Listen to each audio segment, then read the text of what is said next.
Welcome back to my channel Khadyarasi Kolkata. তো এটা কিসের লাইন দেখে তোমরা বুঝতে পারছো না? তো দাঁড়াও বলছি। তো আমরা চলে এসেছি ভিক্টোরিয়া। ইয়েস, ভিক্টোরিয়া চলে এসেছি। তার টিকিট কাটার জন্য এতটাই লাইন। তো এই দেখো, আমরা টিকিট কেটে নিয়েছি। পার হেড নিয়েছে 30 টাকা। আমরা ছিলাম টোটাল 5 জন। টিকিট কেটে এবারে ভিতরে টিকিট দেখে আমাদেরকে ঢুকিয়ে দিল। গুটি গুটি পায়ে শীতের দুপুরবেলা চলে এলাম ভিক্টোরিয়াতে। কলেজ লাইফে বাইরের থেকে অনেকবার দেখেছি, কিন্তু কোনোদিন ভিক্টোরিয়ার ভিতরে আসা হয়ে ওঠেনি। ভিক্টোরিয়া ঢুকতে না ঢুকতেই প্রচণ্ড পরিমাণে খিদে পেয়ে গেছিলো। তো বাড়ি থেকে বানিয়ে এনেছিলাম গরম গরম পরাঠা আর তার সাথে কালবার চিকেন। এখানে আমার ফ্রেন্ড, তার বাচ্চা, আর এখানে তার হাজবেন্ড, এখানে আমার হাজবেন্ড এবং আমি দাঁতকালানে বাঞ্ছারামের মতো বসে বসে লাঞ্চটা করে নিচ্ছি। আমরা ততক্ষণ খেতে থাকি। আমি এখানে ভিক্টোরিয়ার একটা সিনেমেট্রিক শট নিয়েছিলাম, তোমরা এটা এনজয় করো।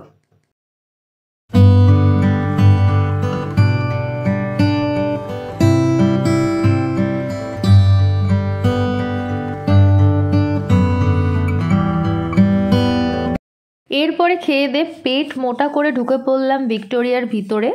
প্রচণ্ড ভিড় ছিল, ছুটির দিন ছিল। এমনিতেই জানুয়ারি, ফেব্রুয়ারি এবং ডিসেম্বর এই 3 মাস ঠান্ডার সময় প্রচণ্ড ভিড় থাকে এই সমস্ত জায়গায়। এছাড়া বাঙালি ভীষণ ঘুরতে ভালোবাসে। বাঙালিরা তো ভীষণ ভ্রমণ পিপাসু হয়, তো যখনই পারে যেখানেই পারে ছুটতে আরম্ভ করে। তো আমি ভিতরে ঢুকে পড়েছি। দেখো কি সুন্দরভাবে সমস্ত ওখানে হিস্টোরিক্যাল জিনিসপত্র রয়েছে। আমি ক্লোজ করে তোমাদেরকে দেখাচ্ছি, দেখে নাও। আর আরও অনেক কিছু স্টেপ বাই স্টেপ আমি দেখাচ্ছি তোমাদেরকে। ভিডিওর মারফতে অনেক কিছু ইনফরমেশান পেয়ে যাবে। আর যদি এখনও পর্যন্ত তোমরা আসোনি ভিক্টোরিয়াতে, অবশ্যই একদিনকা এসো। এখানের ভিতরের কারুকার্যগুলো এত সুন্দর, নিজের চোখে না দেখলে একদমই বোঝা যাবে না। মেনলি এখানে আমাদের ব্রিটিশদের সাথে ভারতীয়দের যে সমস্ত ঘটনাগুলো ঘটেছিল তারই এখানে বিশ্লেষণ করা রয়েছে। আর একটা কথা, যেটা হচ্ছে রবিবার থেকে শনিবার অবধি ভিক্টোরিয়া মেমোরিয়াল হল খোলা থাকে, সোমবার কিন্তু বন্ধ থাকে। শীতের সময় এভরিডে খোলা থাকে, গরমের সময় বেসিক্যালি কিন্তু মানডে অফ রাখে। 100 বছরেরও বেশি পুরনো এই স্থাপত্য এখনও দুর্দান্ত এবং ভাস্কর্য অপরূপ মুগ্ধ করার মতো। সুতরাং যারা এখনও পর্যন্ত আমাদের ভিক্টোরিয়া আসোনি, অবশ্যই একবার এসে ঘুরে যেও। খুবই ভালো লাগবে এবং অনেক কিছু তথ্যও জানতে পারবে এখান থেকে।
এখানে অনেক কিছু পুরনো জিনিস সংরক্ষিত করা রয়েছে।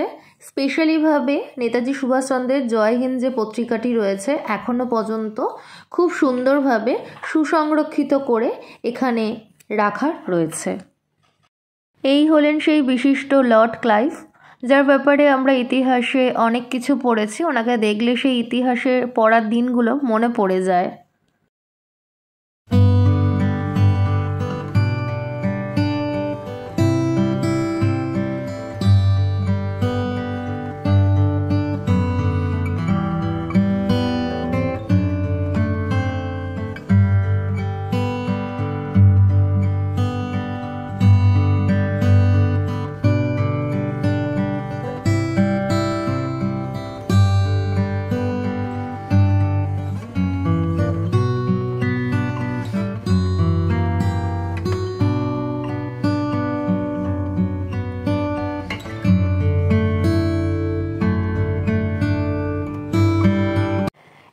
পিছনের গেট, এই গেট দিয়ে আমরা বেরিয়ে যাচ্ছি। এই গেট দিয়ে কিন্তু ভিতরেও আসা যায়।